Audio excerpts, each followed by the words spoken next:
Assembly speaker చింతకాయల Ayyanna Patrudu YCP అధినేత జగన్ ప్రజాస్వామ్యం గురించి మాట్లాడటంపై ఎద్దేవా చేశారు.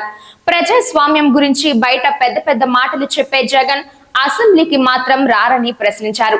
సీఎంగా ఉన్నప్పుడు జగన్ 5 ఏళ్లలో కేవలం 78 రోజులు మాత్రమే సభ నడిపారని గుర్తు చేశారు. ప్రస్తుతం వైసీపీ సభ్యులు సభకు రాకపోవడం ప్రజాస్వామ్య విరుద్ధమని విమర్శించారు.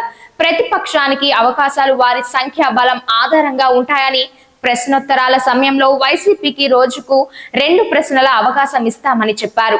వారు రాకపోతే ఆ సమయం మరో పార్టీకి ఇస్తామని స్పష్టం చేశారు. తమ ప్రభుత్వం ఏడాది కాలంలో 31 రోజులు సభ నడిపిందని, భవిష్యత్తులో ఏడాదికి కనీసం 60 రోజులు నిర్వహించాలన్న ఆలోచనలో ఉన్నామని తెలిపారు. సెప్టెంబర్ 17 తర్వాత అసెంబ్లీ సమావేశాలు జరిగే అవకాశం ఉందని, తుది నిర్ణయం మంత్రివర్గం తీసుకుంటుందని చెప్పారు. జగన్ సభకు వస్తారా రారా అనేది ఇప్పుడు చూడాల్సి ఉందన్నారు.